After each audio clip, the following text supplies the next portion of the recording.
Vamos a empezar. Buenas noches a todos. Primero, gracias por estar acá. Muchas caras repetidas a las que le agradezco por el apoyo a los seminarios de la asociación. Antes de empezar con la charla, vamos a hacer algunos avisos parroquiales. Recuerden que los socios de NeuroEd tienen las charlas subidas a la página, las del año pasado, las que se van a dar este año, los encuentros del Cono Sur y todo lo que se hace en Capital, así que los que son socios tienen acceso a la página y pueden verla cuando se les ocurra.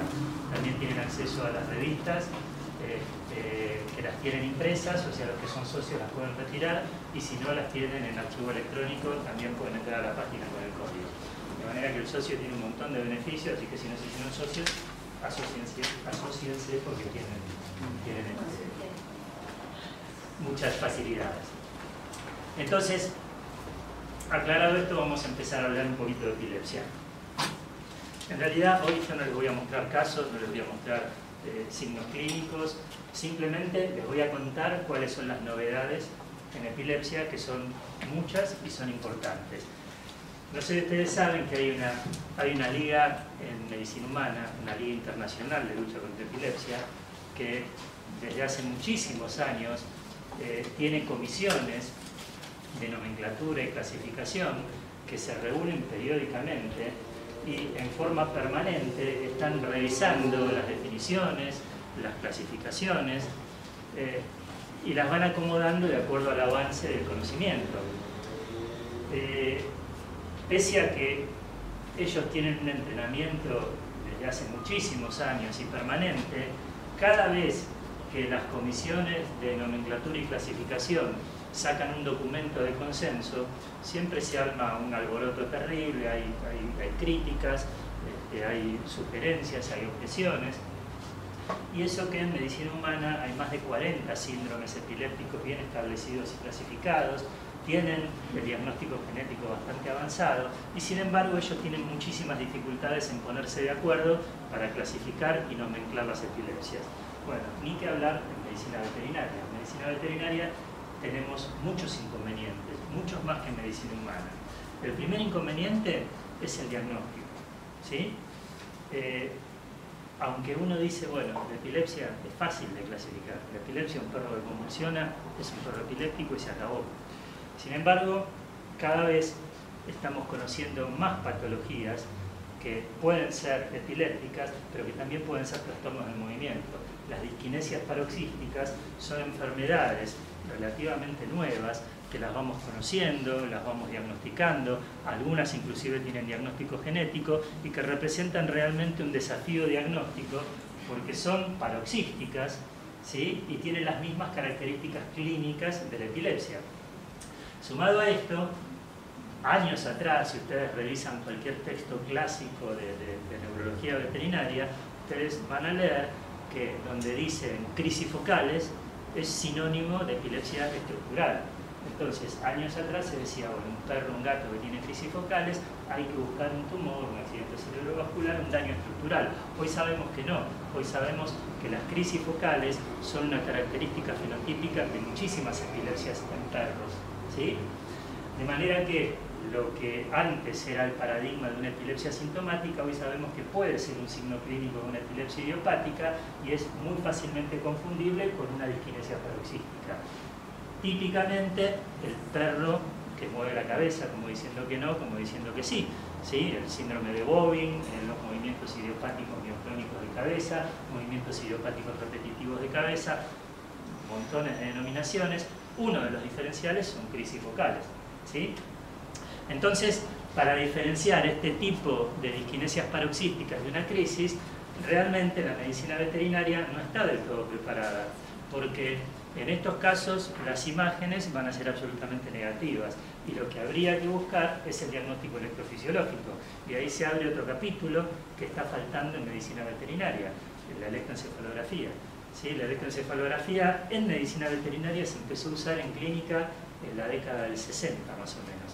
Y es el día de hoy que no tenemos estandarizado ni la cantidad de electrodos que usar, ni dónde colocarlos, ni con qué restringir a los perros. En las personas es más sencillo porque uno le dice quédate quieto y se queda quieto. Los perros hay que sedarlos. Entonces no hay acuerdo con qué sedarlos, ni en qué dosis, ni cuáles son los trastornos que traen aparejada la sedación. Y por lo tanto se hace muy difícil en medicina veterinaria clasificar epilepsias por el diagnóstico, ¿sí?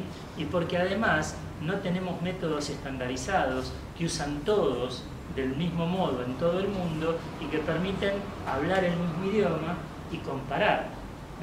Si yo hago un electroencefalograma con 12 electrodos y sedado con celacina, no lo puedo comparar con el que lo hace con 8 electrodos y sedado con tiopental.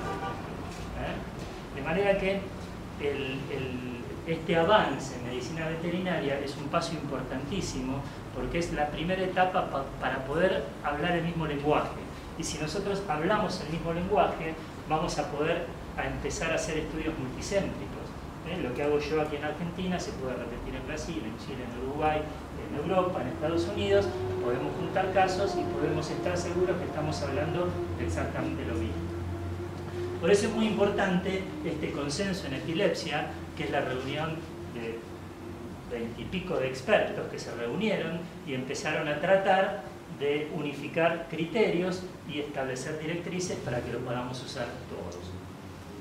En 2014, les decía, un grupo de veterinarios, tanto especialistas como no especialistas, y no solamente veterinarios, sino también neurólogos humanos, neurofarmacólogos, neuropatólogos, se juntaron y formaron el Grupo de Trabajo Internacional de Epilepsia Veterinaria, de la sigla en inglés IVETF. ¿Sí? Entonces, ustedes van a empezar a escuchar hablar de IVETF en medicina veterinaria, que es el órgano semejante a la Liga Internacional de Lucha contra la Epilepsia, pero en medicina veterinaria. ¿Cuál es la misión? ¿Cuál es el objetivo primordial de este grupo de trabajo? Elaborar un marco clínico y científico que establezca directrices, pero no solamente para el clínico, sino para la investigación de la epilepsia en forma apropiada y proveer una base para facilitar la comunicación entre todos los grupos de interés. ¿Sí? ¿Cuáles son esos grupos de interés? Bueno, antes de eso les cuento, 26 coautores involucrados en este proceso, reuniones intensivas, y el resultado son 7 declaraciones de consenso plasmadas en documentos. Yo después les voy a pasar las direcciones de internet, se pueden bajar gratuitamente porque son de libre acceso y abiertas al público. Estos documentos de consenso son: 1, en donde establecen definiciones, clasificaciones y terminología; 2, donde establecen las directrices para el diagnóstico; 3, hacen una pauta del estado actual del conocimiento; tratamiento médico en Europa; resultados de las intervenciones terapéuticas; recomendaciones para un protocolo específico de resonancia magnética en veterinaria; y finalmente las recomendaciones para el histopatólogo, para la toma de muestras y el procesamiento sistemático de cerebros de perros y gatos. Es decir, es un trabajo bien completo que abarca desde el marco teórico hasta la etapa final, que es la histopatología. El primer documento es definiciones, clasificación y terminología, y ahí tienen la dirección. ¿Sí? Después esto va a estar en la página, así que igual ustedes ponen consenso de epilepsia y les van a aparecer todos los documentos en internet. ¿Por qué son importantes las definiciones?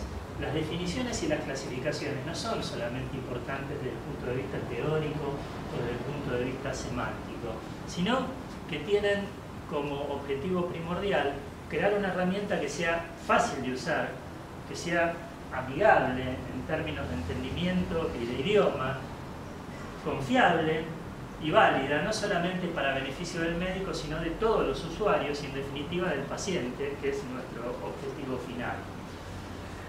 IVETF considera que hay una cadena de cuidados, ¿sí?, que van desde el propietario y el médico clínico que atiende la primera vez, hasta el neurólogo y hasta el investigador que se ocupa de juntar todos esos datos y elaborar conclusiones.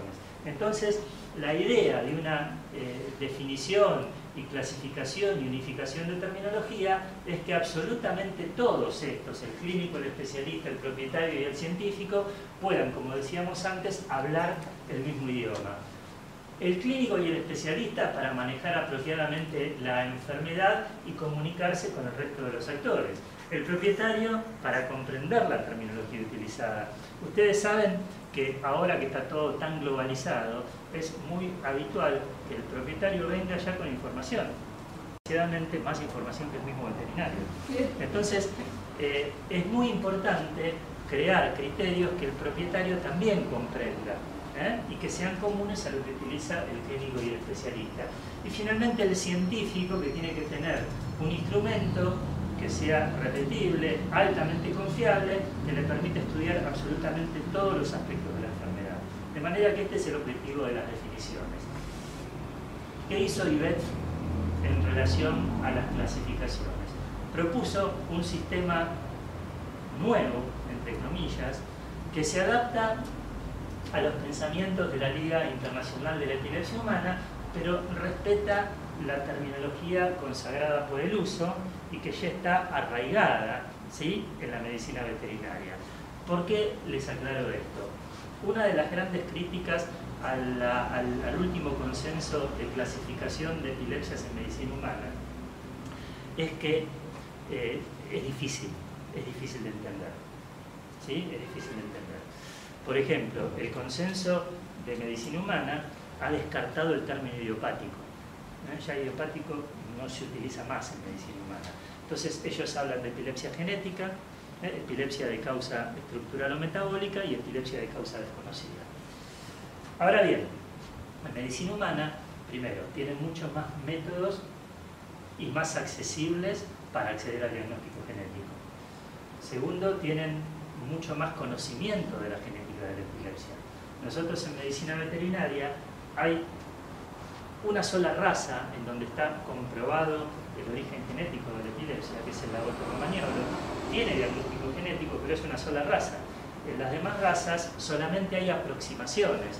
En el ovejero belga se descubrió un gen que la presencia de ese gen mutado incrementa 7,3 veces el riesgo de tener epilepsia, pero no es el gen causal.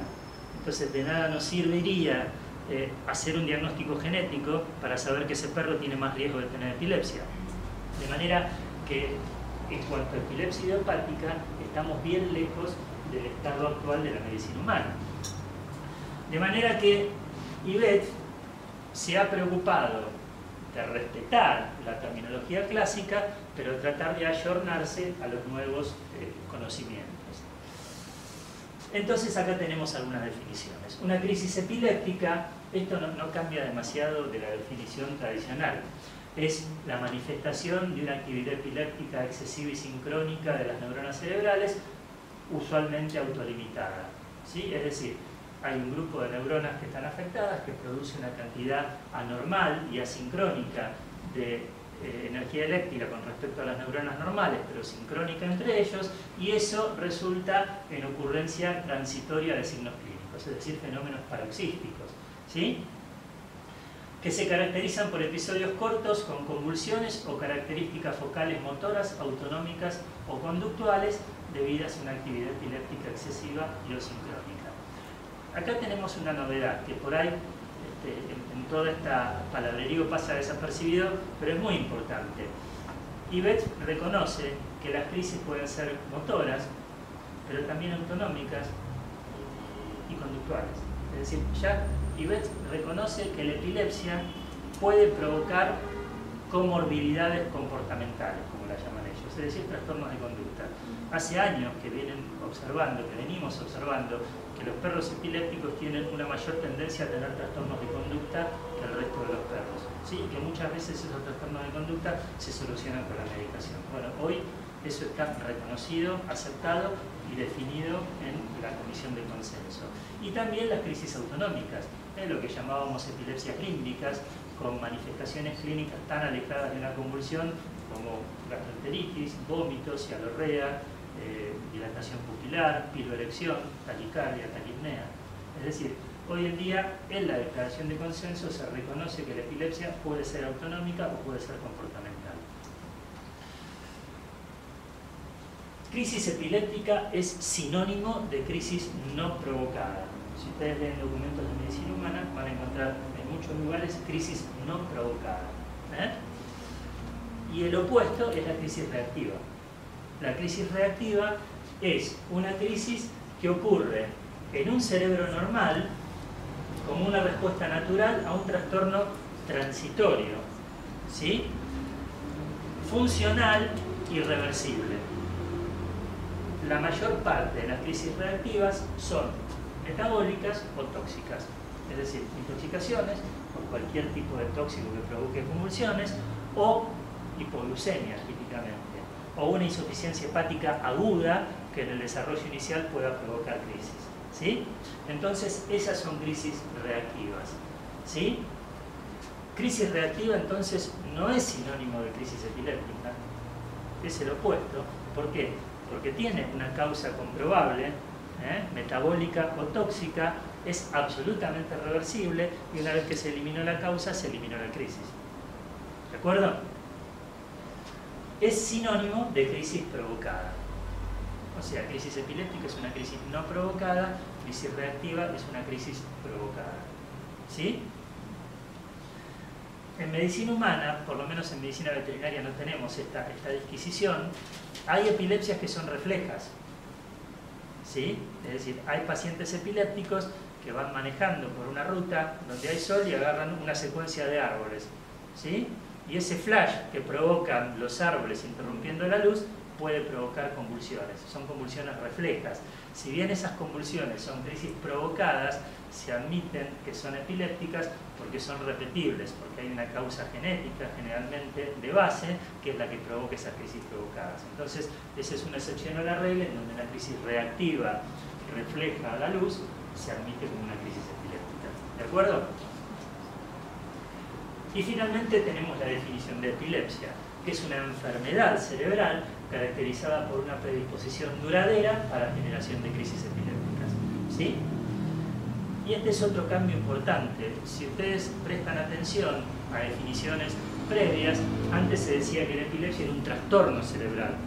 Habida cuenta que hay muchas enfermedades que pueden provocar epilepsia. Bueno, hoy se reconoce, tanto en medicina veterinaria como en medicina humana, que la epilepsia es una enfermedad.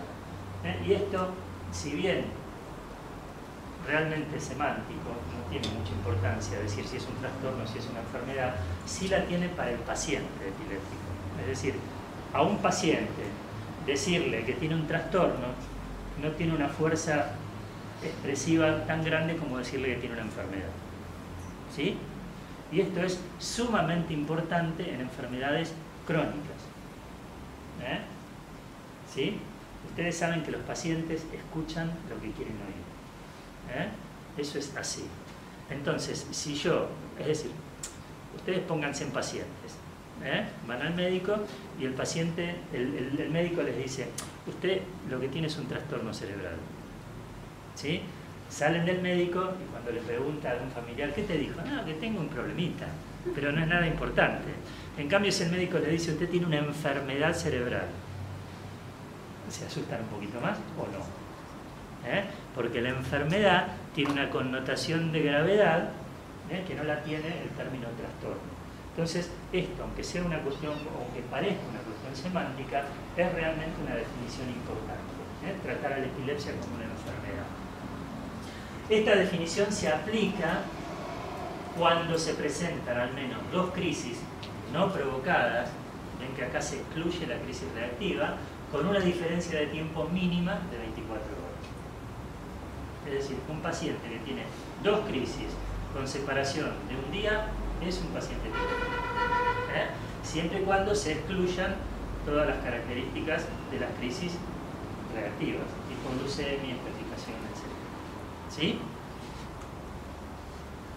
En medicina humana, esta definición se está revisando. Se está revisando porque se pretende, con mucho tino, para mi modo de ver, que un paciente que es de riesgo sea tratado como epiléptico aun cuando tiene una sola crisis.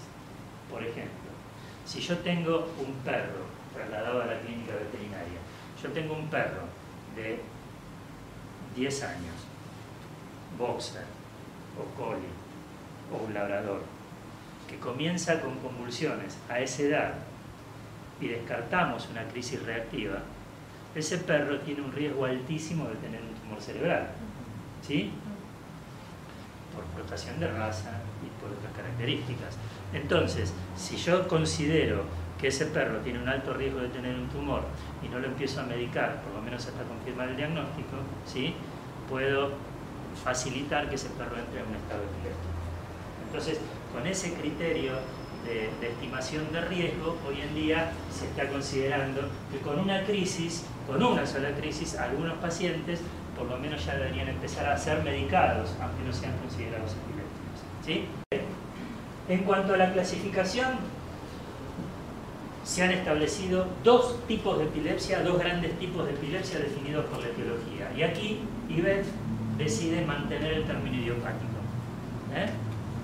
porque es un término consagrado por el uso, porque es un término que es conocido por los clínicos, por los especialistas, por los investigadores, por los propietarios. Y a pesar de que idiopático no dice nada, idiopático no es nada, yo creo que alguna vez les conté que Richard Lecoulter a mí me enseñó lo que realmente significa el término, y es que idiopático es que el idiota no conoce la patología, ¿no es cierto? Sin embargo, hoy en día Ivet mantiene este término porque está consagrado por el uso. Entonces, por un lado tenemos la epilepsia idiopática y por otro lado tenemos la epilepsia estructural. Es decir, esta clasificación es la más vieja de todas, es la que viene usándose hace 40 años. Sin embargo, la novedad es que dentro de la epilepsia idiopática ellos distinguen tres tipos o tres subtipos. Ellos definen epilepsia idiopática como una enfermedad en sí misma, como una entidad per se, ¿sí? Pero dentro de la epilepsia idiopática distinguen la epilepsia idiopática genética, que es cuando se puede comprobar el sustrato genético mediante pruebas moleculares o estudios familiares apropiadamente diseñados, ¿sí? El segundo subgrupo es la epilepsia idiopática genética sospechada, que es cuando nosotros tenemos una raza con una prevalencia muy alta de epilepsia, más del 2%, ¿sí? O cuando tenemos antecedentes familiares en ese individuo. Si el padre es epiléptico, los hermanos son epilépticos, bueno, es una epilepsia genética sospechada, aunque no la podamos confirmar con estudios genéticos o con estudios familiares apropiadamente diseñados. Y finalmente, la epilepsia idiopática o de causa desconocida, ¿sí? Que en definitiva es la que agrupa, yo les diría, el 100% de nuestros pacientes, salvo que tengamos alguno que tiene antecedentes familiares. Ahora, aquí hay varias consideraciones. Esto uno puede estar de acuerdo, puede no estar de acuerdo. Para mí esta clasificación tiene muchísimas grietas, ¿sí? Es bastante endeble, porque idiopático significa que no tiene causa ni actual ni pasada que predisponga a tener ningún trastorno. Entonces, si nosotros hablamos de idiopático genético, realmente es un contrasentido. O es idiopático o es genético, ¿sí? Idiopático y de causa desconocida es casi lo mismo. Y genético sospechado, aquí hay que tener muchísimo cuidado, ¿sí? En el tercer documento de Ivet, ese no lo vamos a comentar acá, ellos hacen una descripción detallada del estado de conocimiento en cada una de las razas donde se hicieron estudios familiares y genéticos, ¿sí? Y hay un listado de enfermedades, de razas, perdón, que tienen una predisposición genética a tener epilepsia, ¿sí? Ahora bien, si nosotros tomamos ese listado como regla para lo que recomienda la Ivet, es decir, si hay una raza que tiene una prevalencia mayor del 2%, considerar que puede tener una causa genética sospechada. La pregunta es, ¿en dónde hay un 2% de prevalencia? ¿Sí? Porque estas epilepsias familiares dependen muchísimo del lugar del mundo de donde estemos hablando. Hay líneas de perros, ¿sí? O razas de perros que tienen una alta incidencia de una determinada enfermedad que es temporaria, porque son líneas que están preferidas por los criadores, porque se ponen de moda, ¿sí? Y el cruzamiento cerrado e irrestricto determina que determinadas líneas de esas razas tengan una prevalencia altísima de epilepsia.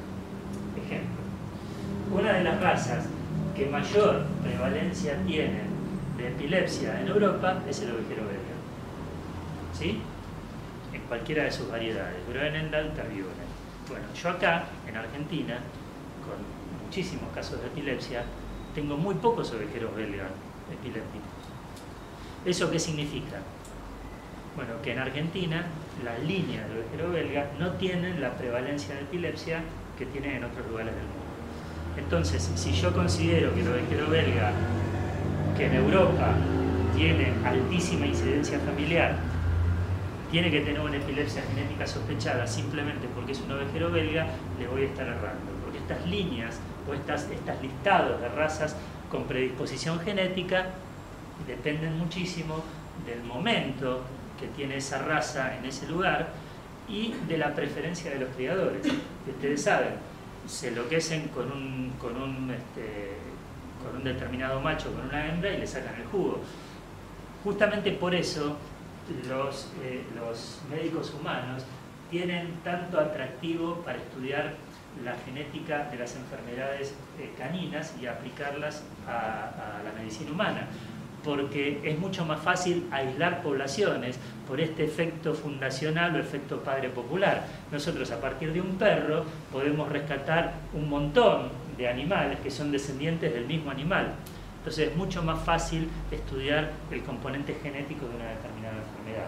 Pero también es mucho más fácil transmitir una enfermedad simplemente porque el padre es lindo o porque la madre es linda, ¿sí? Entonces hay que tener mucho cuidado con los listados de razas, porque no siempre es absolutamente aplicable en cualquier lugar del mundo. En este respecto hay un estudio muy interesante de la Universidad de Pensilvania, donde ellos dicen que en realidad no hay predisposición genética para la epilepsia, sino que hay tantos casos de epilepsia como tantos casos de admisión en el hospital de referencia. Es decir, si yo tengo muchos pacientes caniches, voy a tener muchos caniches enfermos de cualquier enfermedad, ¿sí? Y de acuerdo a mi estadística coincide. Si yo les muestro la estadística de epilépticos y la estadística de razas que yo atiendo, van a ver que son prácticamente supercanibles. Y dentro de esas razas, las únicas que tienen predisposición genética en cualquier lugar del mundo son 3 o 4. El Beagle, el Labrador, el Pastor Alemán y ninguna otra. Entonces, cuidado con esto, porque uno puede estar errándole simplemente por respetar listados de razas que tienen mucha incidencia en otros lugares del mundo y no en el sitio donde uno está trabajando. Entonces, estos son los tipos de epilepsia definidos por la etiología. Lógicamente, la epilepsia estructural, para diagnosticarlo, ustedes aplican el acrónimo vitamin D y le sacan la última I porque es la idiopática. O sea, el vitamin D sería aplicable al diagnóstico de cualquier epilepsia estructural. Causas vasculares, inflamatorias, infecciosas, traumáticas, anomalías del desarrollo, metabólicas no, salvo las metabólicas. En este caso la metabólica no hace referencia a una hipoglucemia, a una hipercolesterolemia, ni nada por el estilo, sino hace referencia a las encefalopatías congénitas que resultan en trastornos metabólicos, ¿sí? Neoplásicas o degenerativas. Entonces, esta entonces es la clasificación vigente. Probablemente se reforme en el futuro en base al aumento del conocimiento, especialmente de la genética de la epilepsia y en base a la disponibilidad de pruebas moleculares. Hoy ustedes, si atienden un laboratorio romagnolo y quieren hacerle un diagnóstico, tienen que caer en un único laboratorio que está en Alemania. No es que van a Rapela, a Diagnotest, le dicen quiero un diagnóstico genético para el laboratorio romagnolo. La clasificación por la semiología de las crisis también sigue siendo la típica. Crisis focales y crisis generalizadas. La novedad es que las crisis generalizadas, con buen criterio, la dividen en convulsivas y no convulsivas, y las focales, como decíamos antes, en motoras, autonómicas y conductuales. Y les hago hincapié en lo conductual, porque desde hace mucho tiempo nosotros vemos que la única manifestación clínica de una epilepsia pueden llegar a ser trastornos comportamentales o trastornos autonómicos.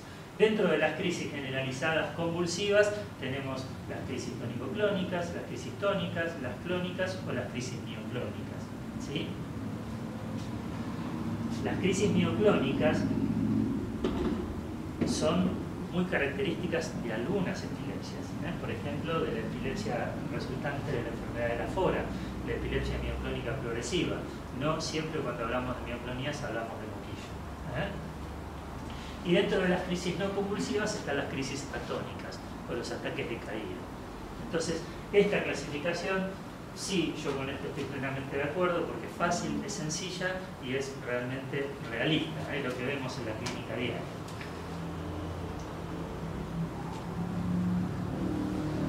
Sin embargo, y respetando esta clasificación, Ivet, igual que lo que sucede en medicina humana, lo que sugiere es hacer una descripción semiológica adicional de las crisis, teniendo en cuenta varias cosas. Por ejemplo, la evolución en el tiempo y la división en fases. Y por ejemplo, hablar de prodromo en algunas crisis. Algunos animales tienen lo que se llama prodromo. No confundir prodromo con aura, son dos cosas completamente distintas, ¿sí? El aura es una crisis focal, simple, ¿sí? En eso hoy en día no hay ninguna duda, ni en medicina veterinaria ni en medicina humana. No es una fase de la convulsión, sino que el aura es un término que está prácticamente desterrado y que es una crisis focal simple. Ni siquiera simple, porque ya no se utiliza más el término simple. En humana, antes decíamos que las crisis simples eran las que preservaban la conciencia y las complejas las que alteraban la conciencia de algún modo.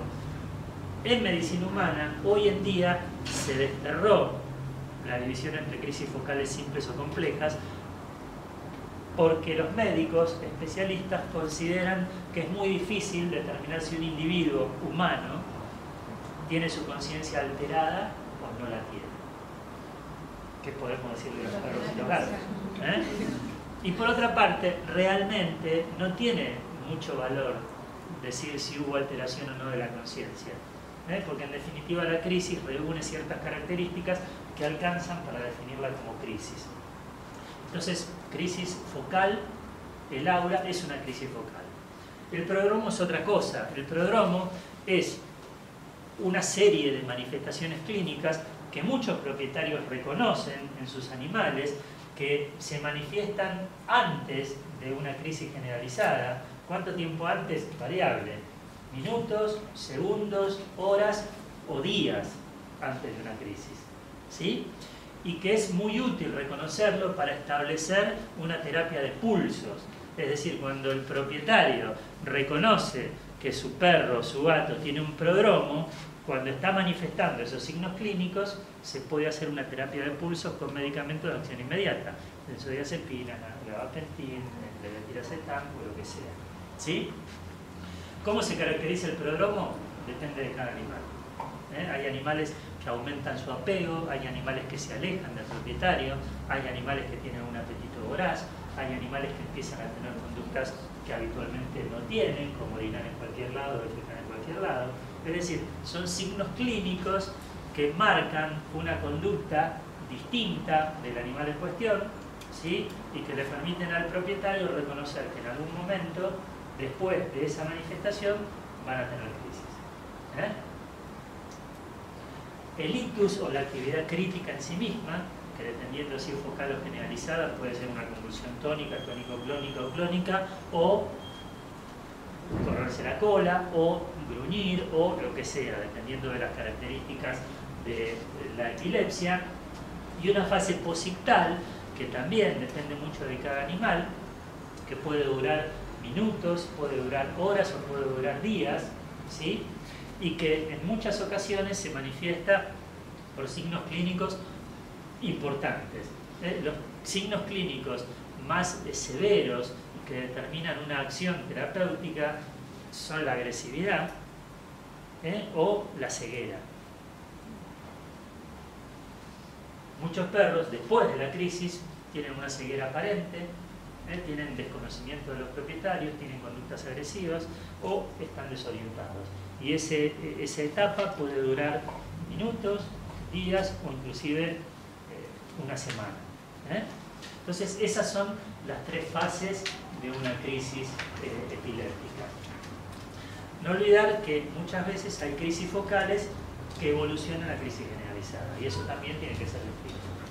¿Sí?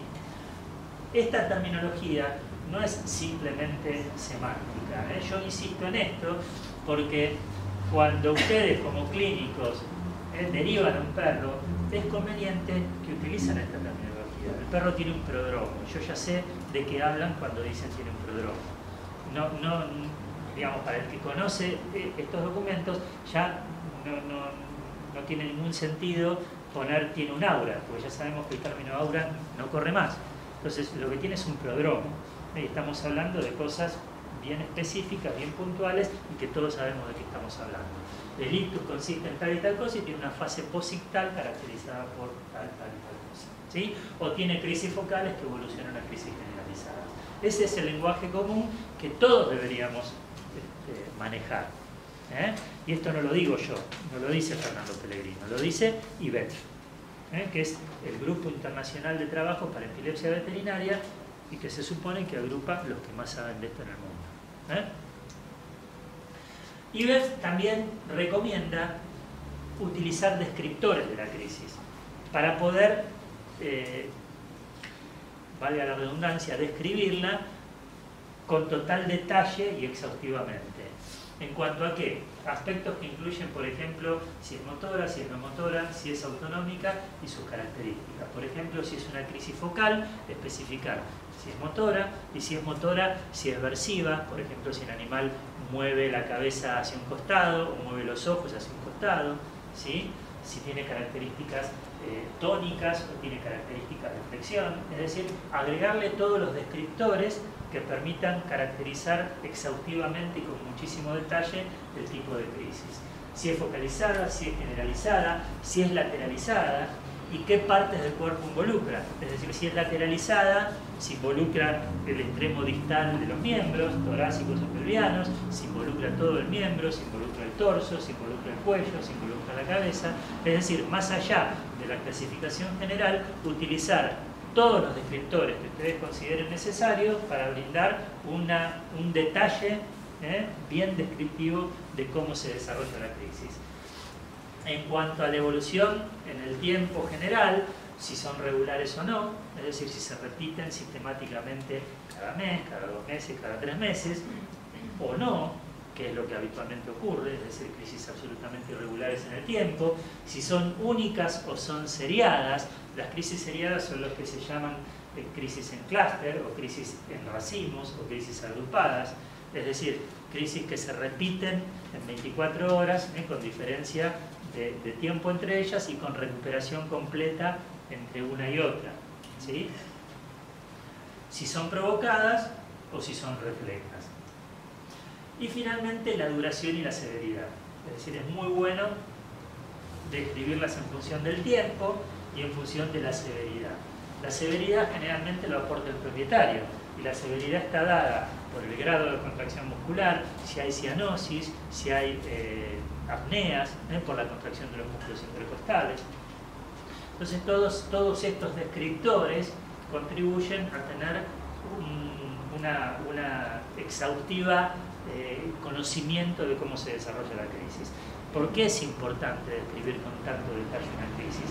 Porque en la medida que nosotros podamos describir características únicas de una crisis en un animal que se repiten sistemáticamente, vamos a poder establecer síndromes como los que hay en medicina humana, ¿sí? El que es observador habrá visto que en los poodle, por ejemplo, los caniches, es muy común ver crisis focales de carácter tónico, en la que el animal no tiene convulsiones, pero queda rígido, queda atáxico por un instante, ¿sí? Y esa es la crisis. Bueno, si nosotros podemos describir exhaustivamente esa crisis en 100 caniches, vamos a saber que el caniche tiene un síndrome epiléptico en particular que no se repite en otras razas. Entonces es muy importante hacer una muy buena descripción lo más detallada posible de la crisis esta animal. Ibeff también definió el estado epiléptico, mejor dicho, formalizó o institucionalizó lo que es estado epiléptico. El estado epiléptico, la definición de estado epiléptico ha ido variando a lo largo de los años en forma permanente. Hace 20 años se consideraba que un estatus epiléptico era una convulsión que duraba 20 minutos y en algunos textos todavía lo siguen poniendo. Hoy sabemos que una convulsión que dura 20 minutos le quema el cerebro a cualquier paciente. Entonces, en la actualidad, estado epiléptico se describe como más de 5 minutos de actividad crítica continua. Entonces, más de 3 minutos y más de 5 ya se requiere un tratamiento o una intervención terapéutica agresiva, porque ya se sabe que a partir de los 10, 12, 15 minutos ya empiezan a haber cambios en el cerebro y en todo el organismo que determinan que la crisis se haga refractaria a las drogas y que haya cambios sistémicos que vayan facilitando la perpetuación de la crisis. De manera que 20 minutos, olvídense, bórrenlo, 20 minutos de crisis es un cerebro quemado. O 2 o más crisis epilépticas discretas con recuperación incompleta de la conciencia entre ellas para las crisis generalizadas. Es decir, un animal que tiene una convulsión generalizada, ¿sí? Parece que se recupera, pero antes de volver a la recuperación completa tiene otra crisis, eso también es un estado epiléptico, aunque no esté rígido durante todo el tiempo de la crisis. ¿De acuerdo? Y esto es una diferencia con las crisis seriadas. Las crisis seriadas se caracterizan porque hay recuperación entre crisis y crisis. ¿De acuerdo? Bien. En el segundo documento, Ibeff establece directrices para el diagnóstico de la epilepsia. Desgraciadamente, a Ibeff le faltaron especialistas en gatos. Probablemente porque no los haya. Pero si ustedes leen los documentos de Ibeff, van a encontrar una gran ausencia en lo que es información de gatos. ¿Sí? Y ese es un trabajo pendiente. En los últimos 10 años hay mucha bibliografía sobre epilepsia en gatos.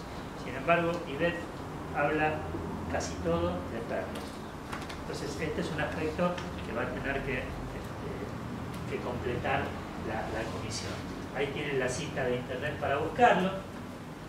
En cuanto al enfoque diagnóstico de la epilepsia, lo que recomienda Ibeff es, en primer lugar, hacer la diferenciación neuroanatómica, o sea, hacer el diagnóstico neuroanatómico. Establecer si los eventos que sufre nuestro paciente son realmente crisis epilépticas o son trastornos paroxísticos diferentes. Por ejemplo, disquinesias paroxísticas. ¿Sí? Reconocer una convulsión tónico-clónica es sencillo, o por lo menos debería ser sencillo. Reconocer una crisis focal puede ser complicado. Y diferenciar una crisis focal y una disquinesia paroxística a veces es una tarea ardua. Hay un trabajo del 2014, creo, de Simon Platt y un grupo de gente en el que muestra videos a clínicos y a neurólogos especialistas sin conocer la historia clínica y les pide que lo clasifiquen como crisis generalizada, como crisis focal o como disquinesia paroxística. Y en general hay un acuerdo importante entre especialistas, entre ellos, entre especialistas y clínicos en el reconocimiento de la crisis convulsiva. Pero el acuerdo, especialmente entre los clínicos y los especialistas, baja muchísimo cuando se trata de crisis focales. Es decir, el clínico muchas veces no puede reconocer una crisis focal. No identifica la crisis focal como una manifestación epiléptica. Entonces, si nosotros erramos el diagnóstico neuroanatómico, ya el siguiente camino es imposible. Si no estamos reconociendo que un animal que tiene un movimiento determinado o una ataxia está teniendo una crisis, nunca vamos a pensar que puede llegar a ser un epiléptico. Entonces, lo primero de todo es eso. Y la primera dificultad es diferenciar crisis epilépticas focales de disquinesias paroxísticas. Y en este aspecto, la herramienta complementaria que debería auxiliar es el electroencefalograma. Y ahí tenemos el siguiente gran problema, por donde lo miren, porque el electroencefalograma desgraciadamente no es una herramienta de diagnóstico complementario extendida, ¿sí? ¿Cuántos hay que hacen electroencefalograma en el país? 4, 5, ¿sí? Segundo, estandarización, cantidad de electrodos, ¿sí? Sedación del animal o restricción de algún tipo. Si ustedes leen trabajos de electroencefalografía van a ver que hay montones de variantes en cuanto a la restricción del animal, ¿eh? Y hay algunas cosas que son realmente ridículas. Hay un americano que fue uno de los pioneros de la electroencefalografía que describe un método de sujeción, se los comento porque es muy gracioso, donde ponen al perro en una bolsa llena de pelotitas de telgopor. Entonces lo encierran y le dejan solamente la cabeza afuera, ¿sí? Y en un ambiente de luz tenue les ponen los electrodos sin sedación. Bueno, se ve que los perros americanos son muy particulares, porque yo realmente no podría hacérselo a ningún perro de esa manera aquí en Argentina. Pero así como esa descripción, hay un montón de descripciones con isoflurano, con tiopental, con ketamina, con silacina.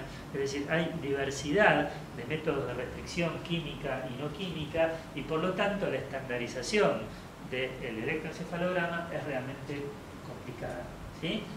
Segundo, la cantidad de electrodos, ¿sí? La cabeza del perro no es demasiado grande y la morfometría del cráneo es muy variable. Es decir, no es lo mismo un perro braquicéfalo que un perro dolicocéfalo.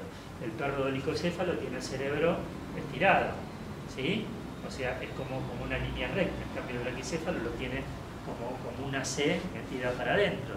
De manera que lograr una colocación de electrodos que en cualquier tipo de cráneo abarque las mismas regiones cerebrales requiere un trabajo importante, ¿sí? Y finalmente, establecer la combinación de electrodos que sea universal. En medicina humana está establecido, hay un sistema universal que es con 20 electrodos, y hay distintos montajes que ya están estandarizados. Montaje halo, montaje en banana, montaje circunferencial. Es decir, en medicina veterinaria no tenemos esa estandarización. Y por lo tanto es muy difícil utilizar el electroencefalograma para poder diferenciar crisis epilépticas de otro tipo de trastornos. Y el segundo paso, una vez establecido que nuestros pacientes realmente tienen crisis no provocadas o crisis epilépticas, es identificar la causa subyacente, ¿sí? Y uno dice, bueno, identificar la causa subyacente, ya está. Si nosotros sabemos que el animal tiene crisis y tenemos un resonador, le hacemos una resonancia y ya está. Es decir, si la resonancia es normal, es epiléptico; si es anormal, sabemos si tiene un tumor, una inflamación, una CD o lo que sea. Bueno, no es tan sencillo, ojalá fuera tan sencillo la medicina. Si fuera tan sencillo la medicina, cualquiera podría ser médico, ¿sí? Ustedes saben que los resonadores no son la panacea, ni mucho menos, No todos los resonadores son iguales. Una cosa es trabajar con un resonador de 3 Tesla, la otra cosa es trabajar con un resonador de 0,23 como el que tenemos en Argentina, ¿sí? Aún trabajando con resonadores terriblemente potentes, hay algunos neurólogos americanos que opinan que trabajar con un resonador de menos de 1,5 Tesla es imposible, ¿sí? Daniel Farfarini escucha eso y se agarra la cabeza. Nosotros trabajamos con resonadores de 0,23, ¿sí? Y trabajamos. Pero fíjense cómo va cambiando el enfoque, cómo va cambiando el criterio de acuerdo a los métodos de los que disponemos. Hay un trabajo muy interesante, americano, donde con un resonador de 3 Tesla, un resonador súper potente, si alguna vez vieron una imagen de un resonador de 3 Tesla, es como tener un cerebro enfrente. Es maravillosa la imagen que tiene.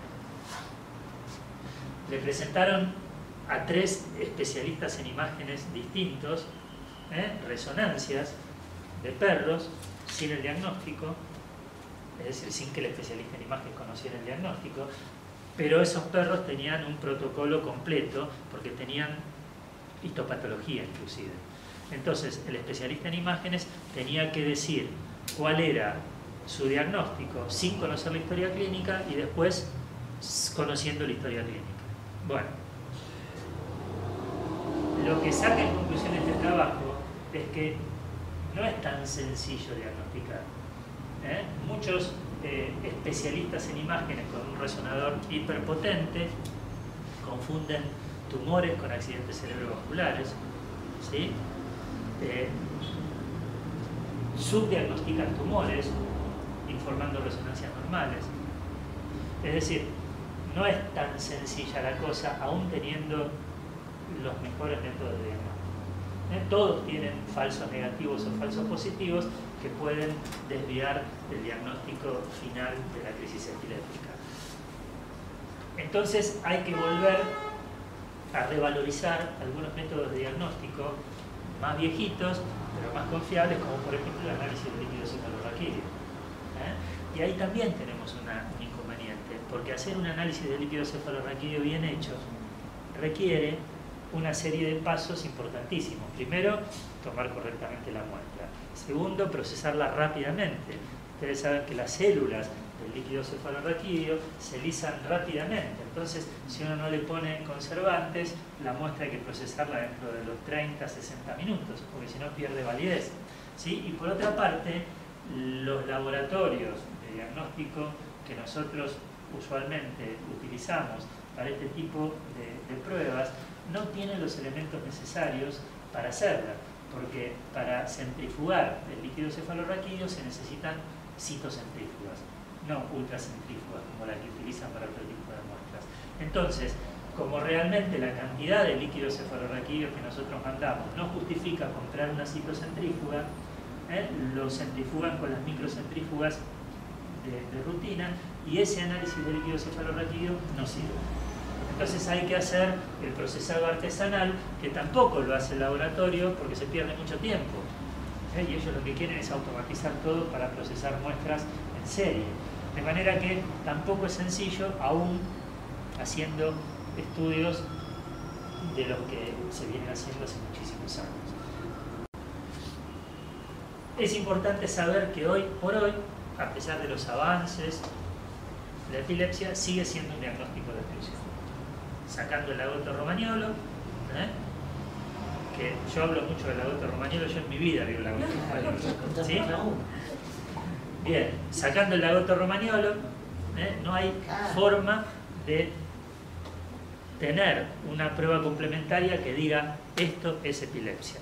¿Sí? Por lo tanto, hoy por hoy la epilepsia sigue siendo un diagnóstico de exclusión.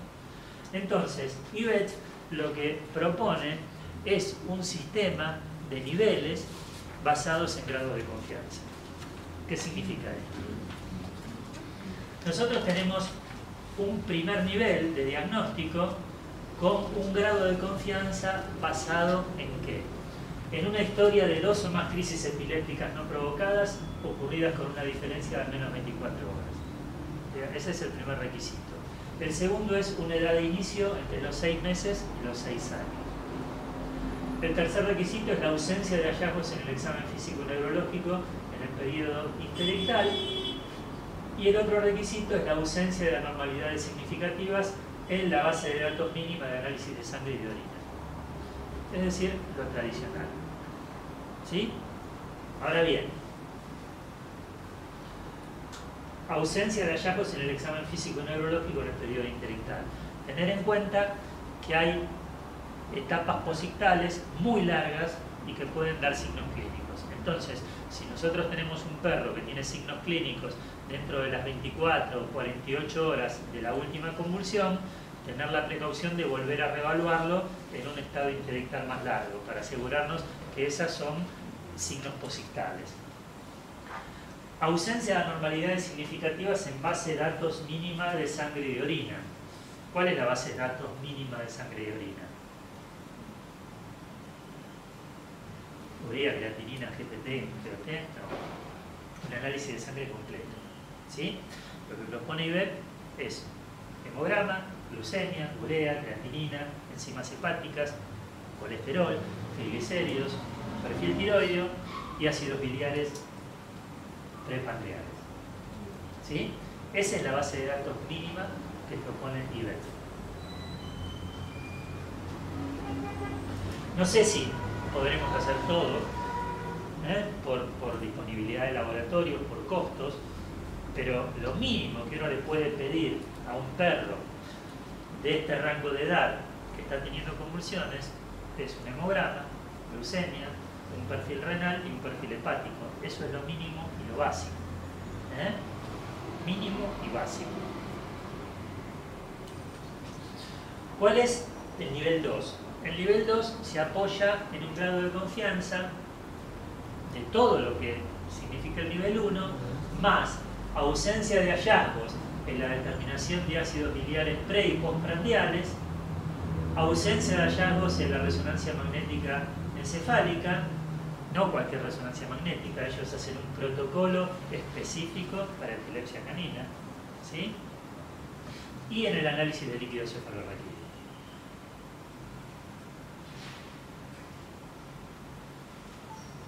¿Qué hay con la resonancia magnética encefálica? Tener en cuenta que un perro que tiene un estatus epiléptico o crisis seriadas puede tener anormalidades en la resonancia magnética y hay que conocerlas, ¿sí?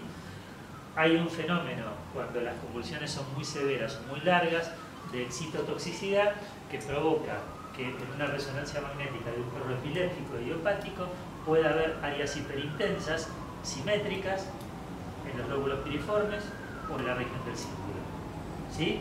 Esos cambios son absolutamente reversibles después de 14 semanas desde la última convulsión. Entonces, atención con hacer diagnósticos prematuros, sabiendo que la convulsión puede provocar cambios en la resonancia magnética, ¿sí? Antes decíamos, no, el epiléptico idiopático no tiene cambios en la resonancia magnética. Sí los puede tener por excitotoxicidad o inclusive por edema vasogénico, ¿sí? Después de un estatus epiléptico nosotros podemos ver un cerebro congestionado, con colapso de los ventrículos laterales y con borramiento de surcos. Entonces, en todo caso, o no mandar a hacer una resonancia magnética inmediatamente después de una crisis seriada o de un estatus epiléptico, o tener en consideración estos cambios que pueden ser normales en un epiléptico después de tantas convulsiones. Sí podemos descartar tumores, accidentes cerebrovasculares, porque los tumores y los ACVs no dan las imágenes simétricas que da la excitotoxicidad. Pero la idea es no pensar que los cambios por excitotoxicidad, por glutamato fundamentalmente, son lesiones irreversibles, ¿sí? Y bajar el pulgar a un perro que en 14 semanas va a tener una resonancia limpia de nuevo, ¿de acuerdo? Y también tener en cuenta que el líquido cefalorraquídeo puede tener cambios, específicamente puede tener una pleocitosis a predominio mononuclear, especialmente en la primera semana posterior a convulsiones seriadas o un estatus epiléptico. Entonces, eso nos puede llevar a confundir una epilepsia idiopática con una enfermedad inflamatoria, con dos pronósticos completamente distintos y con dos tratamientos completamente distintos, ¿sí? Así que cuidado con esto. Y para el nivel 3, el grado de confianza es los factores en el nivel 1 y 2, más hallazgo de anormalidades ictales o interictales electroencefalográficas características de los trastornos convulsivos de acuerdo a criterios validados en medicina humana. ¿Sí? Uno podría decir, es raro, ponen en un nivel más alto de exigencia al electroencefalograma por encima de la resonancia magnética. Pero en realidad lo que está haciendo IBET es primero descartar las cosas estructurales, ¿sí? Y usar el electroencefalograma para distinguir entre una epilepsia idiopática y una disquinesia paroxística. Una vez que nos aseguramos que no hay una alteración estructural, vamos al electroencefalograma. Esto es especialmente útil en las crisis focales, que se puede confundir con una alteración de movimiento. Obviamente, si nosotros tenemos un animal que tiene convulsiones tónico-clónicas con un nivel 1 normal y con un nivel 2 normal, no tiene mucho sentido llegar al nivel 3, porque es una convulsión tónico-clónica, ¿sí? Tiene sentido ir a la disquisición eléctrica bafina si estamos sospechando que puede llegar a ser un trastorno de movimiento. ¿De acuerdo? Bien. El cuarto documento hace referencia al tratamiento médico de la epilepsia canina, de vuelta faltan los gatos, en Europa. ¿Por qué en Europa y no en Estados Unidos? Porque en Europa hay mayor cantidad de medicamentos aprobados para su uso. Simplemente por eso. Entonces, Ivet establece que si bien lo ideal sería lograr un estado libre de crisis, curar la epilepsia es bastante poco probable. Entonces, el objetivo ideal de la terapia con fármacos anticonvulsivantes, y en realidad también proponen el cambio de fármacos anticonvulsivantes por fármacos antiepilépticos, al revés. Esto es un término consagrado por el uso, fármaco antiepiléptico, pero hoy sabemos que no hay un remedio que cure la epilepsia, no hay un remedio antiepiléptico, sino que lo que hacen hoy por hoy es prevenir con más o menos eficacia las convulsiones, de manera que una de las propuestas de IBEF es que en el futuro se llamen fármacos anticonvulsivantes, no antiepilépticos. ¿Sí? Entonces, el objetivo ideal de esta terapia es equilibrar la capacidad de eliminar las crisis con la calidad de vida del paciente. Habida cuenta que todos los medicamentos antiepilépticos tienen una cantidad de efectos adversos. Es muy importante tener en claro que es muy poco probable la erradicación de las crisis en los perros. No así en los gatos. En los gatos hay una tasa mayor de éxito que en los perros. Entonces, el objetivo finalmente es disminuir la frecuencia, la duración y la gravedad de las crisis epilépticas, así como su número total a lo largo de un corto plazo de tiempo, sin efectos adversos o con adversos limitados, para maximizar la calidad de vida no solamente del perro, sino de su dueño. Esto es muy importante porque acá esto no lo vemos tanto, pero en Europa y en Estados Unidos es muy frecuente que los propietarios eutanasien a sus perros porque no logran controlar las convulsiones. ¿Sí? Esto realmente es un fenómeno que acá no lo vemos demasiado. Entonces, Ivet se preocupa por asegurar una buena calidad de vida del propietario, no solamente del perro. ¿Sí? ¿Cuándo se inicia el tratamiento con fármacos antiepilépticos? Cuando el periodo interictal es menor o igual a 6 meses, es decir, hay 2 o más crisis en un periodo de 6 meses. ¿Sí? Antes se hablaba de una cada 8 semanas, ahora se habla de una cada 3 meses. A pesar de que no hay evidencia de que ocurra el fenómeno de Kindling. El fenómeno de Kindling es que una crisis no provocada, si no es tratada, a la larga o a la corta, hace como siembras eléctricas y va a ir provocando nuevos focos si no es adecuadamente controlada. No hay evidencia clínica de que esto suceda ni en las personas ni en los perros, pero sin embargo se considera que el tratamiento precoz es importante. Entonces, periodo interictal igual o menor a 6 meses. Estado epiléptico, crisis seriadas. Si el animal tiene convulsiones una vez cada 6 meses, pero cuando tiene durante 2 o 3 días o tiene un estado epiléptico, hay que tratarlo. Cuando los signos posictales son especialmente graves, ceguera, agresión, o duran más de 24 horas, ¿sí? Ahí hay que tratarlo. Y cuando la frecuencia o duración va en aumento, o la severidad va en aumento a lo largo de 3 periodos interictales, ¿sí? Entonces, estos son los parámetros establecidos por los expertos para iniciar un tratamiento. Antes era medio a criterio del profesional actuante. Decía, bueno, si tiene una cada 2 meses no lo trato. Bueno, hoy sabemos que cada 3 meses. Antes decíamos, bueno, si tiene crisis seriadas una vez por año no lo trato. No, si tiene crisis seriadas hay que tratarlo. ¿Sí? Si tiene crisis cada 4 meses, pero cada vez son más graves, cada vez duran más, ¿sí? Cada vez tienen más efectos adversos, bueno, ahí también hay que tratarlo.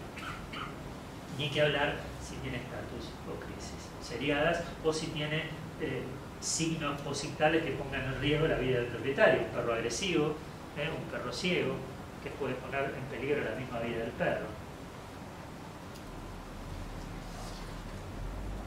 Como les decía antes, se considera, aunque no hay mucha evidencia científica, pero se considera que el tratamiento a largo plazo es más exitoso cuando se inicia la terapia en forma precoz. O sea que si se dan esos parámetros, no hay que perder tiempo y empezar a medicar.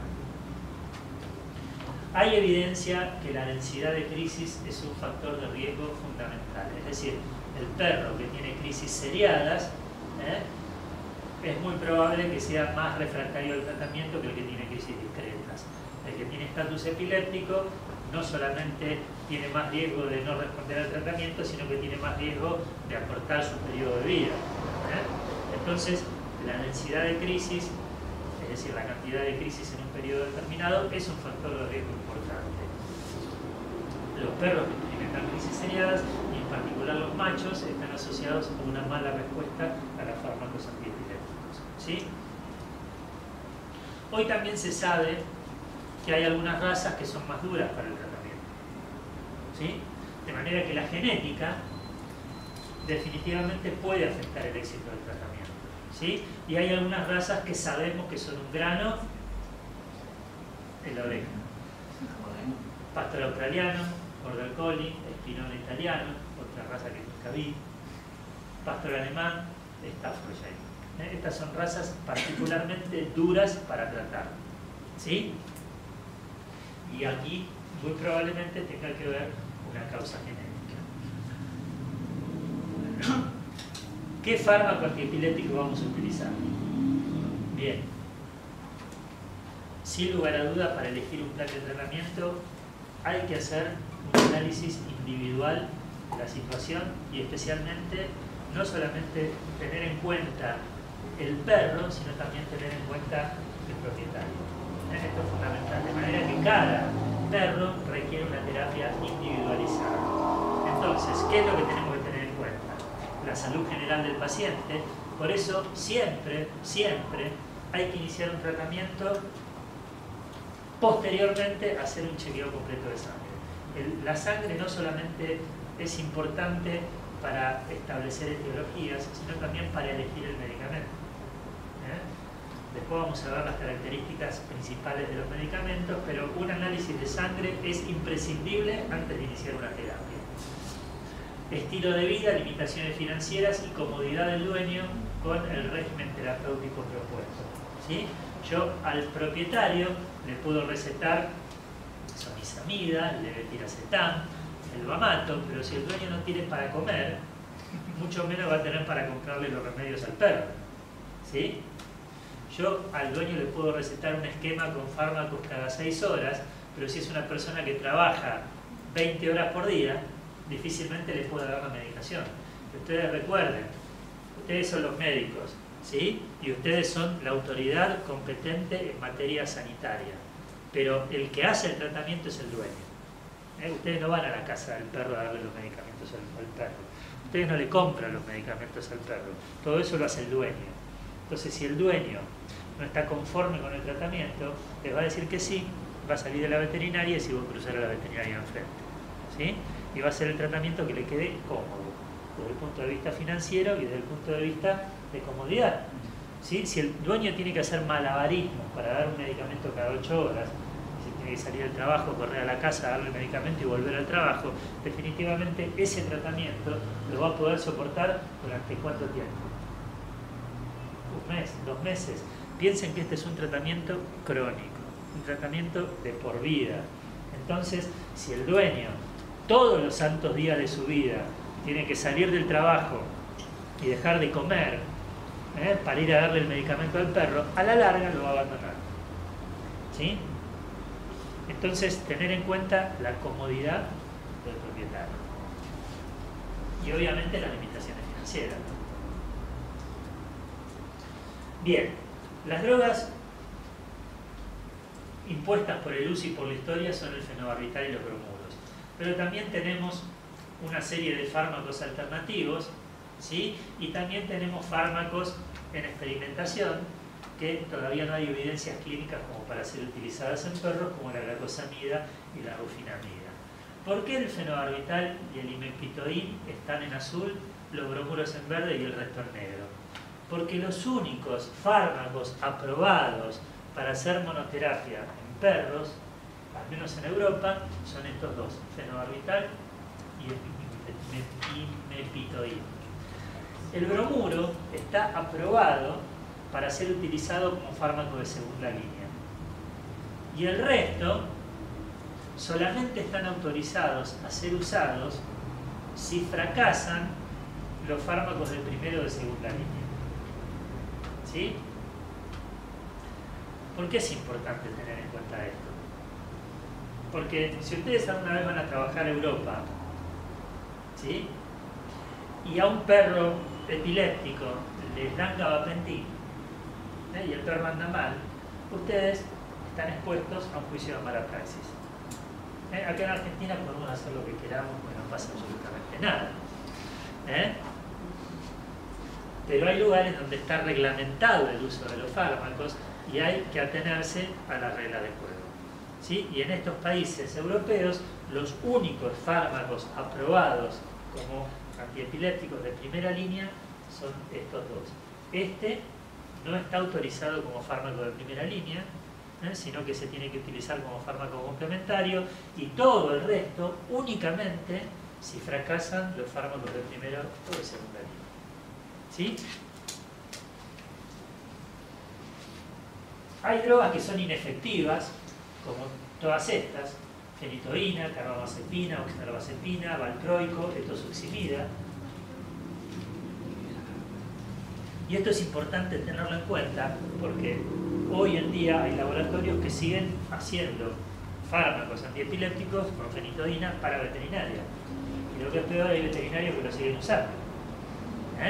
Y sabemos que la fenitoína en perros no sirve, porque tiene vida media muy corta, porque para lograr dosis terapéuticas hay que dar cargas de intoxicación.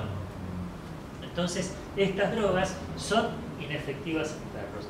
Y hay otras que están contraindicadas, la motrigina y vigabatrina, porque traen efectos adversos a menudo fatales. ¿Sí? La vigabatrina es neurotóxica y la lamotrigina es cardiotóxica y pueden provocar muerte súbita. Entonces, estas drogas están contraindicadas. De manera que estas hay que borrarlas del vademecum veterinario. ¿Sí? El fenobarbital, bueno, IBEF ha dado algunas líneas de trabajo para cada una de las drogas. El fenobarbital ha demostrado en pruebas de campo ser eficaz para disminuir la frecuencia de crisis en un rango importante de perros, con concentraciones plasmáticas de 25 a 35. Esto es importante tenerlo en cuenta porque cuando ustedes hacen un dosaje de fenobarbital van a ver que el rango terapéutico es de 10 o 15 a 45. Bueno, menos de 25 es subterapéutico, más de 35 es potencialmente tóxico. Así que el rango ese, acórtenlo a 25-35. ¿Sí? Buena evidencia global para recomendar el fenobarbital como monoterapia y ha demostrado en muchas pruebas ser más eficaz que el bromuro. O sea que el fenobarbital hoy por hoy es la droga de primera elección en perros, a pesar de sus efectos adversos, ¿sí?, por eficacia y por costos. Esto lo deberíamos saber absolutamente todos los veterinarios, ¿sí? Es un potente inductor de la actividad enzimática del citocromo P450 en el hígado y por lo tanto aumenta significativamente las especies reactivas de oxígeno, aumentando el riesgo de una lesión hepática. Por lo tanto está absolutamente contraindicado en animales con disfunción hepática, ¿sí? Y de vuelta la recomendación: nunca empiecen una terapia sin haber hecho un análisis previo de sangre. ¿De acuerdo?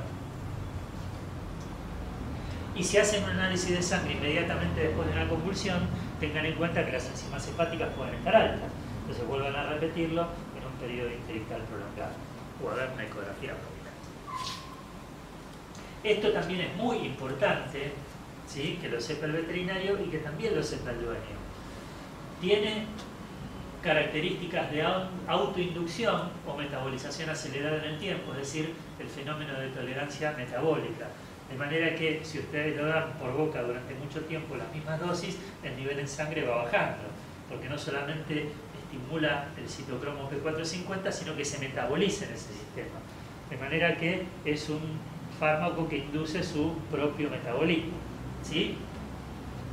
No solamente su propio metabolismo, sino también el de compuestos endógenos como hormonas tiroideas, ¿sí? Muchas veces ustedes reciben a perros tratados con fenobarbital en forma crónica y le hacen un chequeo de hormonas tiroideas y resulta que descubren que es hipotiroideo y dicen, ¿cómo nadie se dio cuenta antes que era hipotiroideo? Pues ese perro no es hipotiroideo, tiene el metabolismo tiroideo inducido por el fenobarbital. Entonces, atención con hacer pruebas que son caras y que son relativamente inútiles en un perro medicado, porque es muy difícil diagnosticar un hipotiroidismo en un perro medicado con fenobarbital a partir de las pruebas de sangre, ¿sí? Porque el fenobarbital baja las hormonas tiroideas, ¿sí? De manera que el diagnóstico del hipotiroidismo en un perro medicado es fundamentalmente clínico, ¿sí? Y también compuestos exógenos, como otros fármacos antiepilépticos, donde hay interacciones medicamentosas, corticoides, algunos antibióticos, digitálicos y otros más. De manera que tengan en cuenta que animales medicados con fenobarbital van a metabolizar mucho más rápido otras drogas que le apliquen y viceversa. Esas drogas pueden provocar un aumento del metabolismo del fenobarbital, ¿sí? Y drogas que usamos todos los días, corticoides, antibióticos, digitálicos, ¿sí? Entonces, esta autoinducción, ¿sí? Y esta interacción con otros compuestos exógenos lleva a la reducción de las concentraciones séricas y al fracaso terapéutico.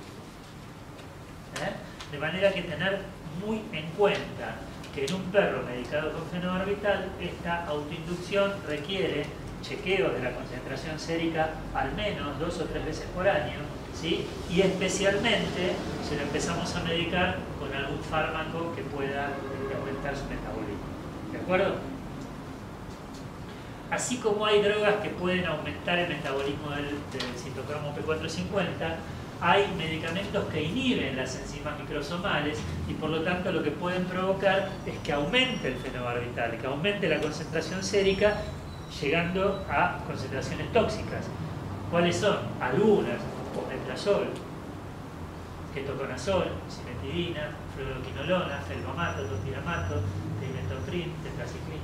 Entonces, cuidado con estas drogas porque de repente nosotros tenemos un perro con fenobarbital, le damos ketoconazol y el perro empieza a estar más planchado, más sedado, más atáxico, y es porque el fenobarbital aumenta el sangre.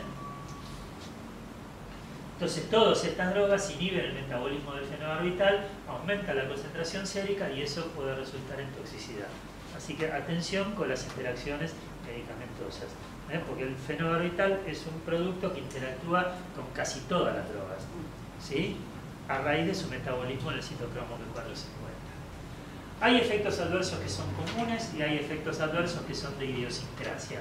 Los comunes son dependientes de la dosis y consisten en sedación, ataxia, polifagia, poliuria, polidicción, ¿sí? La sedación y la ataxia, generalmente el animal se acostumbra cuando el fenobarbital se empieza a metabolizar más rápido, pero la polifagia, la polidipsia y la poliuria generalmente dura todo el tiempo que dure el tratamiento, que es toda la vida. Y los efectos de idiosincrasia, es decir, efectos que dependen mucho del individuo cuando ocurren dentro del rango terapéutico, son hepatotoxicidad, anormalidades hematológicas, discrasias sanguíneas, especialmente a nivel de las plaquetas sobre los glóbulos blancos, trombocitopenia o leucopenia, dermatitis necrolítica superficial, algunas disquinesias, ¿sí? Trastornos de movimiento que son provocadas por el humo fenobarbital, ansiedad o hipoalbuminemia, ¿sí? Cambios de laboratorio que hay que tener en cuenta: alteración de las enzimas hepáticas, concentración de colesterol y triglicéridos, función tiroidea y adrenal. Las enzimas hepáticas pueden llegar a subir hasta 3 veces, y eso no significa que el hígado esté enfermo, sino que está inducido, ¿sí? Generalmente lo que tomamos como parámetro es la comparación de la fosfatasa y la GPT. Si la GPT aumenta más que la fosfatasa, es un hígado en problemas. Si la GPT aumenta, pero la fosfatasa aumenta mucho más, eso es más esperable. Y la fosfatasa puede aumentar groseramente, muchísimo. Eso no hay que preocuparse. Si la GPT está aumentada 2 y hasta 3 veces, bueno, no hay que preocuparse demasiado. Hacen una ecografía y se fijan. Un hígado inducido por el fenobarbital va a estar un poco más grande y va a estar un poco más hipocoico, ¿sí? Eso, que los ecografistas suelen informar como hepatopatía medicamentosa, no es una hepatopatía, sino que es un hígado inducido. Y es dentro de lo esperable por el fenobarbital. ¿Sí?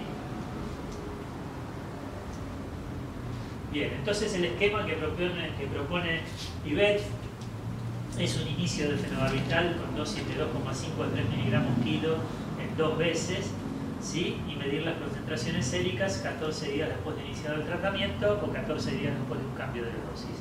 Si hay un control adecuado y un fenobarbital sérico en rango, hay que hacer este monitoreo: hemograma completo, perfil químico, estimulación con ácido biliar, nivel de fenobarbital a los 3 meses y luego cada 6 meses. Y si el perro está en remisión o no tiene crisis, si hemos logrado que por un año, por ejemplo, esté sin crisis, una vez por año. Si hay control inadecuado y la concentración en suero es menos de 30, se aumenta la dosis. Si la concentración está en rango y no más de 35, se inicia la terapia con bromuro, y si la concentración en suero es mayor de 35, se reduce la dosis de fenobarbital y se comienza la terapia con bromuro de potasio. ¿Sí? Es decir, esto es una receta de cocina. Así de sencillo.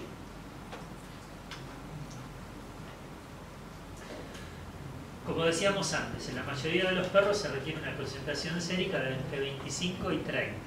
O sea que el primer objetivo de un tratamiento con fenobarbital es alcanzar una concentración sérica de 20-25. ¿Sí? Recuerden que la mayor causa de estatus epiléptico es un subtratamiento con antiepilépticos. Y esta es la fórmula para corregir. La nueva dosis diaria es concentración deseada de fenobarbital en suero dividido la concentración real por la dosis diaria total real de fenobarbital en miligramos. Es una regla de 3. Se puede hacer una dosis de carga. Si uno tiene un animal que está convulsionando en forma reiterada, tiene crisis seriadas, en vez de esperar esos 14 días de rigor para que se acumule en sangre, se pueden aplicar distintos esquemas. ¿Sí? Hay que conseguir fenobarbital inyectable. 15 a 20 miligramos kilo dividido en varias dosis de 3,5 miligramos kilo durante 1 o 2 días, o 10 a 12 miligramos kilo endovenoso, seguido de otros 2 bolos de 4 a 6 miligramos kilo en intervalos de 20 minutos. Entonces, con eso se logra una concentración sérica mediante una dosis de carga. El imepitoin es una droga que fue desarrollada en Europa para personas, pero como se vio que era mucho más efectivo en perros, se comercializó en perros. Es decir, es una de las pocas drogas que no tiene su equivalente en humanos. Es una droga exclusivamente de veterinaria. Y hoy por hoy se comercializa nada más que en Europa. ¿Sí? Y es una de las drogas aprobadas como fármaco de primera línea.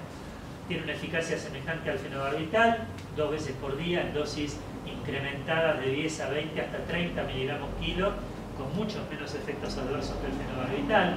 Hay evidencia global para recomendarla como monoterapia, aunque no hay estudios que lo recomienden como fármaco complementario, porque es una droga relativamente nueva. Esto creo que salió hace 1 año y medio, 2 años al mercado. Lo comercializa Boehringer. Lo que hay que tener en cuenta si alguna vez llega el imepitoin a la Argentina es que es un agonista parcial de baja afinidad para el sitio de afinidad de las benzodiazepinas del receptor GABA. Es decir, si nosotros tenemos un animal tratado con imepitoin que entra en estatus o tiene crisis seriadas y aplicamos diazepam, estamos primero actuando sobre el mismo receptor y segundo sabiendo que el diazepam va a desplazar el imepitoin.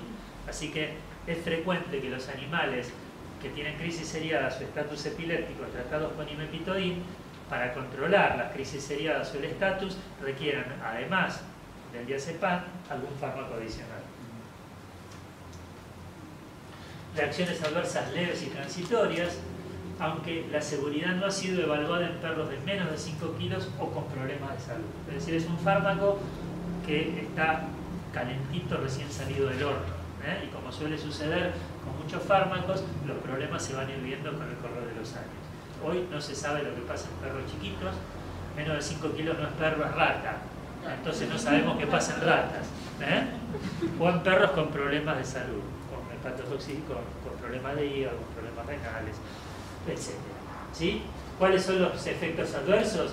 Polifagia al inicio del tratamiento, hiperactividad, poliuria, polidipsia, somnolencia, hipersalivación, etcétera, etcétera, etcétera. ¿Sí? El rango es de 10 a 20 miligramos kilo 2 veces al día, hasta un máximo de 30 miligramos.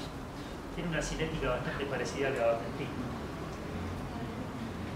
Hay que hacer hemograma y bioquímica sanguínea cada 6 meses y se desconoce el rango de referencia de concentraciones plasmáticas. O sea que no se puede medir el suero porque realmente no se sabe cuál es el rango terapéutico.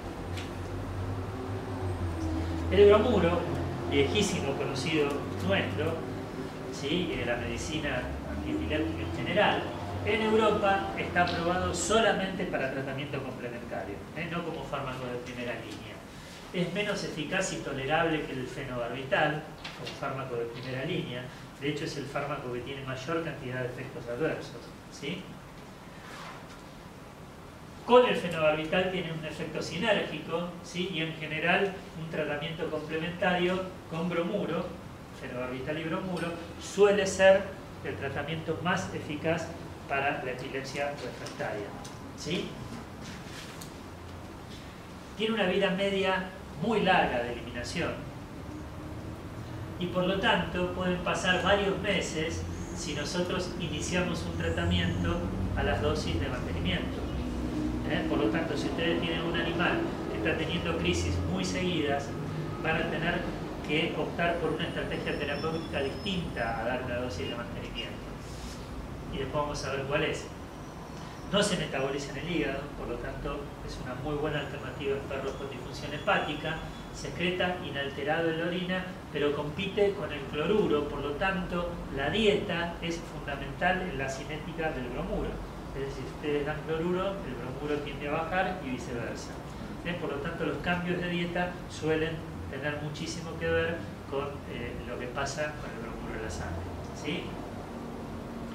También si van a medir cloruro en algunos animales tratados con bromuro, como son dos halógenos, puede haber una pseudo hipercloremia porque las mediciones de laboratorio no distinguen entre cloruro y bromuro. Por lo tanto, si van a medir cloruro, sepan que no sirve. No lo van a poder interpretar. Los diuréticos de asa mejoran la eliminación de bromuro en animales intoxicados. Y la intoxicación se manifiesta por sedación, ataxia, debilidad de los miembros pelvianos, polidipsia, poliuria, polifagia y aumento del peso. ¿Sí? Cuando hay un bromismo, que es la intoxicación por bromuro, la sedación y la ataxia puede ser tan severa que ustedes lo que tienen es un peluche, no tienen un perro que ni siquiera pestañea. Y eso con fluidoterapia y con diuréticos se va eliminando, gracias, y en 3-4 días el perro vuelve a la normalidad. Otros efectos adversos son comportamiento agresivo, irritabilidad, hiperactividad. De hecho, estos efectos adversos fueron los que determinaron que en medicina humana se dejara de usar, los cambios psicóticos que daban las personas, ¿sí? Tos.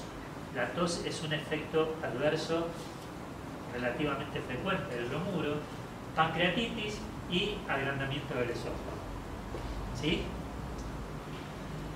IBET no lo dice en el documento, pero tengan en cuenta los que hacen anestesia que el alotano, como producto intermedio del metabolismo, tiene al bromuro. Por lo tanto, los perros medicados con bromuro y anestesiados con alotano aumentan las concentraciones séricas de bromuro y tardan mucho más en recuperarse. El esquema propuesto es, cuando hay un control inadecuado de las crisis con fenobarbital y la frecuencia de las crisis es importante, se hace una carga con bromuro antes de empezar con el mantenimiento. Y esta carga, hay dos estrategias recomendadas. 625 miligramos kilo dividido en 8 más dosis durante 2 días, y se recomienda hospitalizar durante este esquema, o 125 miligramos kilo día dividido en 3 o 4 tomas diarias durante 5 días consecutivos. ¿Sí? Si la frecuencia de las crisis es más bien esporádica, se inicia la dosis de mantenimiento con 30 miligramos kilo en una sola toma o dividida en 2 veces. Si se dan una sola vez, se recomienda darlo por la noche porque los principales efectos adversos se dan cuando el animal duerme. 2 veces por día minimiza los efectos adversos, especialmente los de sedación. Y a veces se dan dosis desiguales, la dosis más alta a la noche y la más baja a la mañana.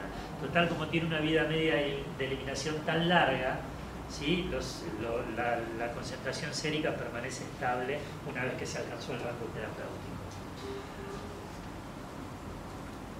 Entonces, una vez que se inició el mantenimiento, se mide la concentración sérica después de 3 meses. Y después de hacer una dosis de carga, a los 30 días.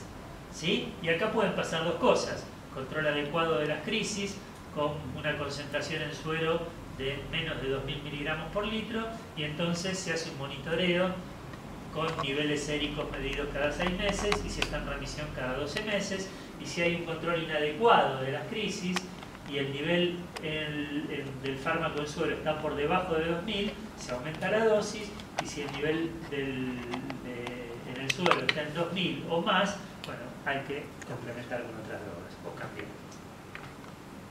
El ajuste de dosis se hace en base a 2 fórmulas, siempre teniendo en cuenta los 2000 miligramos litro como medida de referencia. El más estudiado es el levetiracetam. Yo, la verdad, las pocas veces que he usado el levetiracetam, porque el levetiracetam, por lo menos aquí en Argentina, tiene un precio prohibitivo, ¿sí? Para mí el levetiracetam no sirve para nada. Sin embargo, hay una insistencia en demostrar que el levetiracetam es efectivo, que me hace pensar que muchos veterinarios tienen acciones en la fábrica de levetiracetam. Es el que más estudios tienen evaluando la eficacia como tratamiento complementario a otros fármacos, y la evidencia es que es bien tolerado y que podría ser eficaz. ¿Sí? En un estudio abierto tuvo una tasa de respuesta del 57%, que no es realmente demasiado buena. En otro estudio hubo una disminución significativa en la frecuencia de las crisis en comparación con la línea de base, pero sin diferencias cuando se comparó con el placebo. ¿Sí? Y en un estudio más reciente, pareciera que suprime significativamente las crisis y podría utilizarse en tratamiento de pulsos, porque no tiene periodos de acumulación largos. Entonces, a pesar de que no tiene mucha diferencia con un placebo, la recomendación es como el tamaño de los grupos eran muy divergentes y el muestreo era muy pequeño, bueno, se recomienda seguir estudiándolo porque podría ser eficaz. Esta es la recomendación nivel. Si me preguntan a mí, no lo grabemos y no sirve para nada. Pero bueno, es uno de los fármacos que podría ser eficaz. Secreta por vía renal, no tiene metabolismo hepático, la dosis de mantenimiento recomendada es de 20 miligramos kilo 3 o 4 veces al día, provoca tolerancia funcional en el uso crónico, es decir, igual que muchos otros fármacos, tiene lo que se llama efecto luna de miel. Al principio todo bien, después hay una tolerancia funcional que hace que decaiga su efectividad. Se puede usar en tratamiento de pulsos, ¿sí? Y esta es la recomendación: 60 miligramos kilo después de una crisis, seguido de 20 miligramos kilo 3 veces al día hasta que no hayan habido crisis durante 2 días. ¿Sí? Realmente usarlo como terapia de pulsos por el costo es prohibitivo, es muy caro. Tiene muy pocos efectos adversos: leve sedación, ataxia, disminución de apetito, a veces vómito, pero en general no tiene efectos adversos. No hay información disponible en cuanto al rango terapéutico y tampoco hay laboratorios que lo midan en Argentina, por lo menos en Argentina. Y esto es importante, tiene interacciones con el fenobarbital, porque cualquier fármaco que induzca el metabolismo del citocromo P450 aumenta la farmacocinética del levetiracetam y aumenta su eliminación. ¿Sí? La sonisamida es otra de las drogas relativamente nuevas. Había mucha expectativa en cuanto a la sonisamida, pero no hay ningún estudio que pruebe realmente su eficacia. ¿Sí? Por lo tanto, no hay evidencia como para recomendar el uso como monoterapia. La droga se metaboliza en el hígado a través del citocromo P450 y se excreta por los riñones, así que requiere un hígado funcional y un riñón funcional. ¿Sí? Puede dar sedación, vómitos, ataxia, pérdida de apetito, y hay descritos efectos adversos importantes como hepatotoxicidad, como una reacción de idiosincrasia y acidosis tubular renal. ¿Sí? La dosis inicial recomendada es de 5 miligramos kilo redondo y 10 miligramos kilo en perros que se administra fenobarbital o cualquier droga inductora del citocromo P450. ¿Sí? El rango objetivo es de 10 a 40, esta droga sí se puede medir en sangre, tienen que encontrar el laboratorio que lo haga. Y aparentemente es una droga que puede tener futuro, la zonisamida. Está disponible en Argentina, no así en otros países. En Argentina tenemos todos los fármacos. Todos los que les voy a hablar están menos el imepitoína. El felvamato, si bien es una de las drogas más usadas en veterinaria, no hay pruebas suficientes para recomendar su uso ni siquiera como fármaco complementario.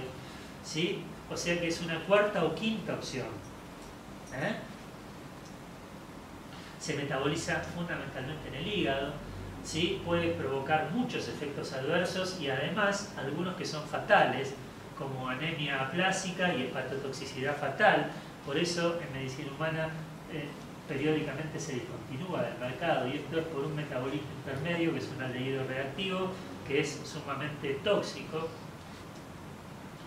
La dosis inicial recomendada en perros es de 20 miligramos kilo cada 8 horas, aumentando hasta esta dosis, ¿sí? Con diferencia de 1 o 2 semanas.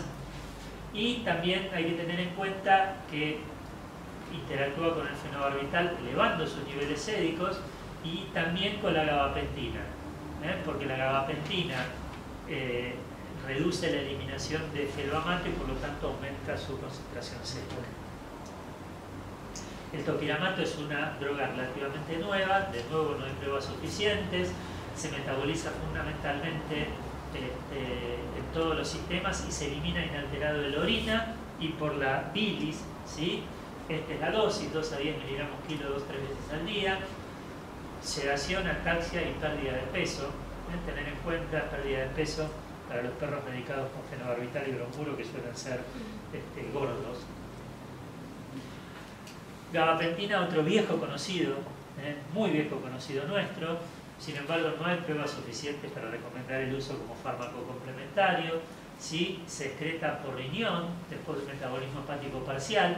Tiene una vida media muy corta y ese es un inconveniente porque hay que darlo hasta 4 veces por día. Esa es la dosis, 10 a 20 miligramos kilo 3 veces al día.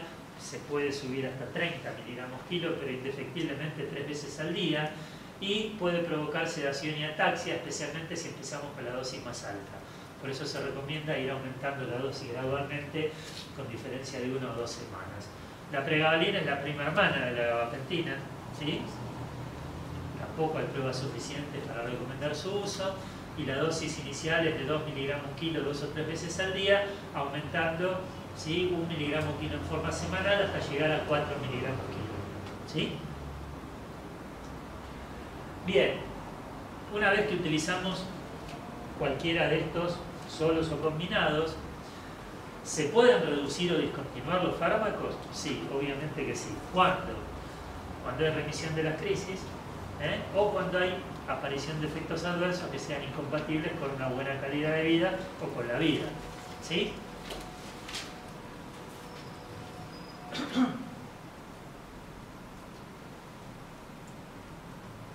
Hay una probabilidad importante de alcanzar la remisión o la reducción de un 50% de la frecuencia de crisis.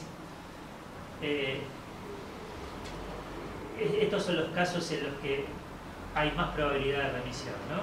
Cuando se logra una disminución del 50%, las hembras tienen más probabilidades que los machos de remitir las crisis.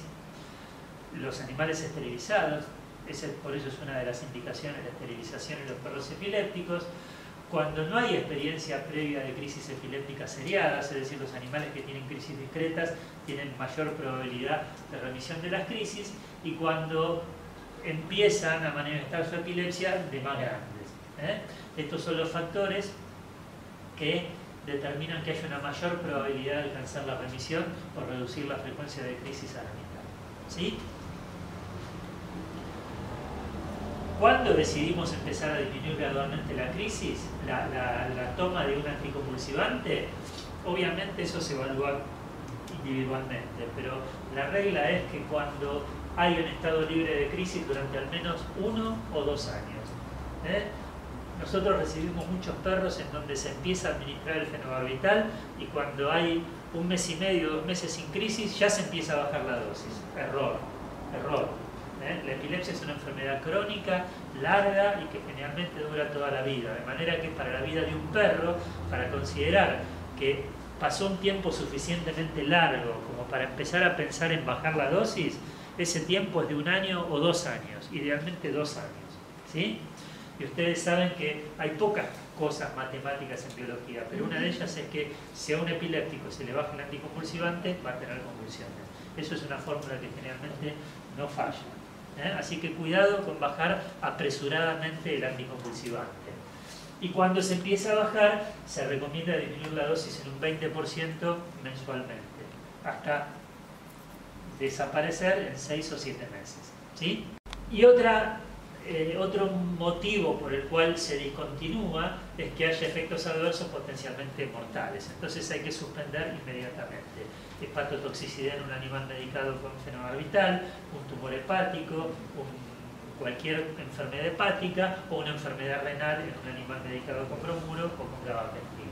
Entonces se suspende inmediatamente, 24 horas de observación, y se hace la carga con un fármaco antiepiléptico alternativo.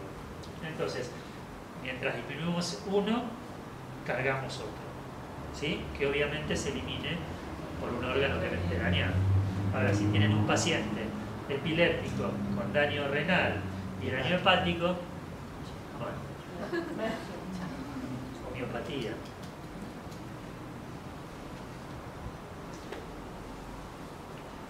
Recomendación importantísima en donde hace hincapié el grupo de trabajo internacional: educar al propietario en todos los aspectos del tratamiento anticonvulsivante. Es lo que yo digo siempre: el que le da y el que le compra la medicación al perro es el dueño. Por lo tanto, el dueño tiene que saber todos los aspectos de la epilepsia. Ustedes se tienen que sentar con el dueño y contarle todo, absolutamente todo, porque únicamente así el dueño es capaz de tolerar un tratamiento crónico. Cuando hablamos de un tratamiento crónico, es un tratamiento que dura toda la vida. Yo no sé si ustedes saben que en medicina humana, la tasa de deserción de tratamientos crónicos es altísima. Es decir, personas con enfermedades crónicas abandonan su propio tratamiento. ¿Qué podemos esperar del tratamiento del perro? El individuo se acostumbra a su enfermedad, entonces le va quitando importancia. Por eso es muy importante enfatizar que esto es una enfermedad y que no es un trastorno, es una enfermedad y que tiene que estar muy educado para que no abandone el tratamiento y que haga los controles correspondientes. De manera que dediquen el tiempo necesario para informarle al propietario todo lo que tenga que saber de epilepsia. ¿Sí? En el quinto documento, Yvette muestra el resultado de las intervenciones terapéuticas en epilepsia canina y felina. Este es el título, sin embargo los resultados son en epilepsia canina, no felina.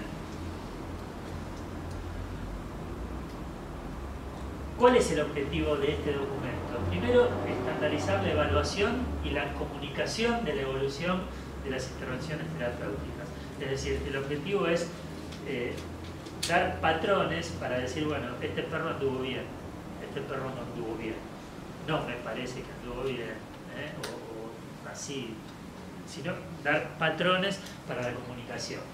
Y en base a la validez y al valor informativo de los ensayos terapéuticos en pacientes individuales, estos criterios de evolución individual pueden ser aplicados a estudios multicéntricos. Es decir, para poder evaluar grandes cantidades de perros tenemos que tener criterios de evolución individual, ¿sí? Porque si no, no podemos hacer trabajos en grandes cantidades.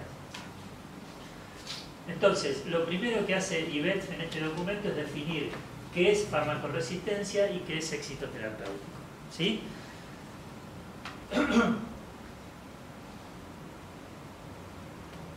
¿Por qué es importante definir éxito terapéutico y farmacoresistencia?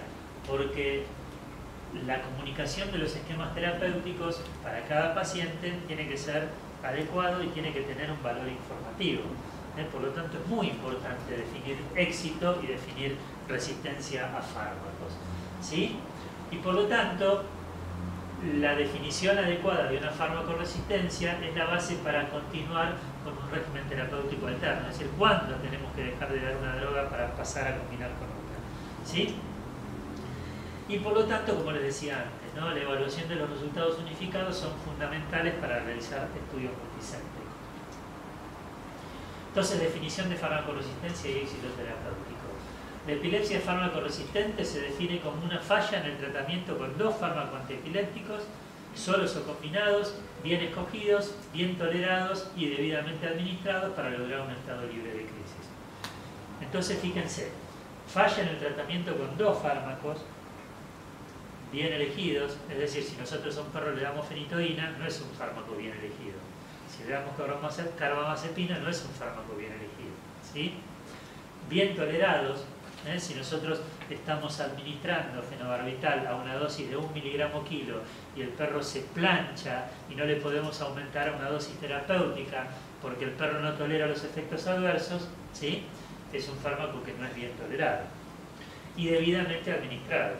El fenobarbital se da 2 veces por día, el bromuro 1 o 2 veces por día, el gabapentin 3 veces por día. O sea, si nosotros damos el fenobarbital una vez cada 4 días, no es un fármaco debidamente administrado. Entonces todo esto es muy importante para definir que el animal es farmacoresistente, ¿sí? ¿Qué es libre de crisis? ¿Cuándo podemos considerar un animal que está libre de crisis?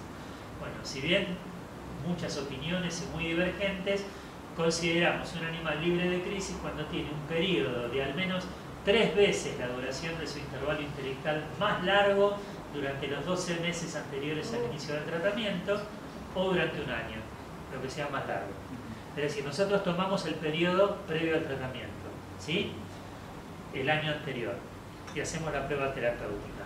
Si el animal tenía convulsiones una vez cada 2 meses, nosotros decimos que está libre de crisis si tiene un periodo 3 veces más largo, 3 por 2, 6 meses, ¿sí? O 12 meses, lo que sea más largo. En realidad, lo ideal es decir, para considerar que está libre de crisis, que tenga al menos un año sin crisis. ¿De acuerdo? Este es el objetivo primario, que esté libre de crisis. Pero como decíamos antes, lo habitual es que no se logre el objetivo primario. Entonces, como las remisiones inducidas por los fármacos por 1 a 3 años solamente se comunican en menos de la 1/4 parte de los perros, el objetivo secundario es lo que se define como éxito terapéutico parcial. Y el éxito terapéutico parcial es una reducción en la frecuencia y la severidad y la prevención de las crisis seriadas o estatus epiléptico. Y un buen control se considera 1 cada 3 meses, que es el límite de la decisión como para empezar a medicar o no. 1 cada 3 meses, ¿sí?, es un buen control.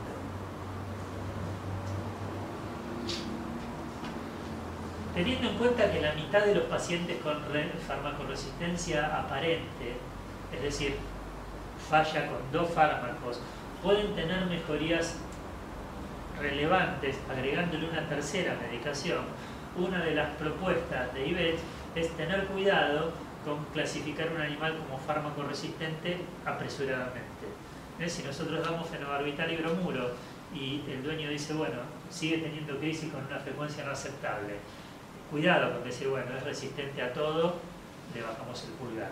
No, porque hay individuos que con 3 o 4 drogas, si el dueño las soporta, pueden mejorar significativamente. Entonces, una de las recomendaciones es cuidado con estigmatizar a un perro que usó 2 fármacos y no anduvo bien.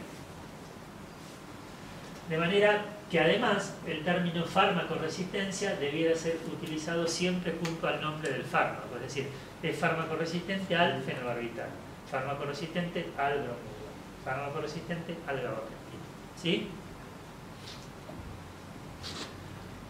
Otra de las condiciones es que sea apropiadamente seleccionado. Recuerden las drogas que son inefectivas o que están contraindicadas en medicina veterinaria, ¿sí? y considerar la evidencia en lo que se refiere a los fármacos de primera y segunda línea. Si nosotros sabemos que no hay evidencia en que justifique el uso de sonizamide, de piracetam, gabapentin como fármaco de primera línea, no empecemos con eso y digamos que es fármaco resistente a eso, porque no es un fármaco bien escogido. ¿Sí? Considerar lo que decíamos antes. Fenitoína no la usen en perros porque no sirve. Obviamente va a ser fármaco resistente a la fenitoína porque no sirve. Tolerancia y efectos adversos. Algunos relacionados con la dosis, ¿sí? Típico para el fenobarbital, para el bromuro. Algunos de idiosincrasia, todo lo que nombramos del fenobarbital. Algunos son transitorios y otros son a largo plazo. ¿Sí? La polifagia, poliuria, polidipsia son a largo plazo, la sedación y ataxia suelen ser transitorios. Esto hay que tenerlo en cuenta y hay que advertir al dueño. Tener en cuenta que el envejecimiento influye definitivamente en la farmacocinética y en el metabolismo de los fármacos antiepilépticos. ¿Sí? Un animal que empieza a tener trastornos simplemente por envejecimiento, no por enfermedad, empieza a eliminar cada vez más lentamente los fármacos antiepilépticos. ¿Sí? O el desarrollo de otras enfermedades. Un perro epiléptico que va a ser epiléptico toda su vida, durante toda su vida se va a enfermar de todo lo que se tenga que enfermar.